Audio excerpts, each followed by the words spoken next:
اچھا غم صاحب، یہ آپ نے ایک بات کی کہ اللہ تعالیٰ ظاہری بات ہے کہ امتحان چاہتے ہیں، اس امتحان میں ایک حجاب بھی ہے، ایک پردہ بھی ہے، تاکہ جو متبادل توجیہات ہیں لوگ اس کی کرنے کی طرف بھی جائیں، تبھی تو ان کو آزمایا جائے گا کہ وہ صحیح بات پہ کھڑے یا نہیں کھڑے۔ اللہ نے جب مداخلت کی تب بھی اس سے امتحان خراب نہیں ہوا، پیغمبروں کے ساتھ اللہ کی مائیت کا ظہور دیکھنے کے باوجود لوگوں نے انکار کیا، تو اللہ تعالیٰ اگر پے در پے یہ معاملہ کرتے بھی رہتے تو امتحان تو پھر بھی برقرار رہتا۔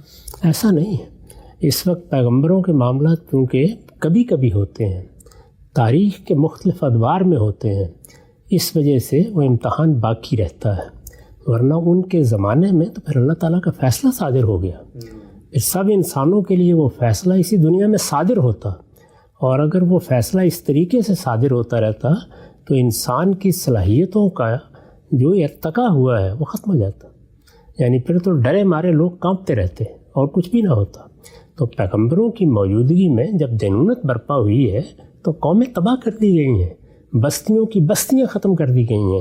کیا آپ چاہتے ہیں کہ انسانوں کے لیے یہی معاملہ ہر روز ہو، صبح ہو شام ہو؟ اس کے بعد امتحان کیسے باقی رہے گا؟ اس میں وقفہ دے دیا گیا ہے، فترت کے زمانے آتے ہیں تاکہ وہ چیزیں ذہنوں سے محو ہوں اور انسان دوبارہ اسی طریقے سے آزادی کے ساتھ سوچے۔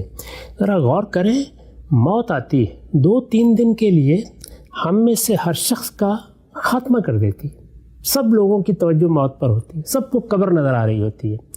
اگر روز موت ہمارے گھر میں آ جائے تو کچھ کام کر سکیں گے؟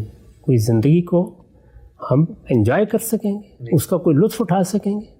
اپنی اندرونی صلاحیتوں کو نشو و نما دے سکیں گے؟ دنیا میں کوئی تہذیب پیدا کر سکیں گے؟ تو اللہ تعالیٰ کی یہ اسکیم بڑی جامع اسکیم ہے۔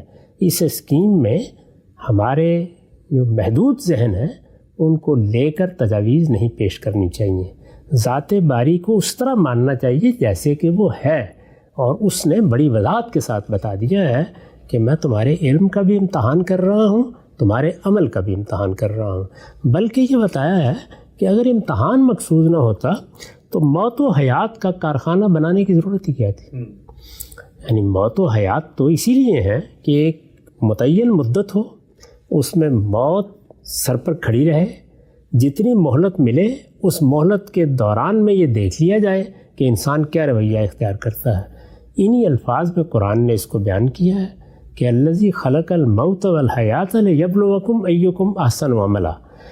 مجھے یہ دیکھنا ہے کہ تم میں سے کون صحیح عمل کرتا ہے۔ صحیح عمل صحیح علم سے پیدا ہوتا ہے، تو صحیح علم کون اختیار کرتا ہے، اس کے نتیجے میں صحیح عمل کون کرتا ہے، یہ مجھے دیکھنا ہے۔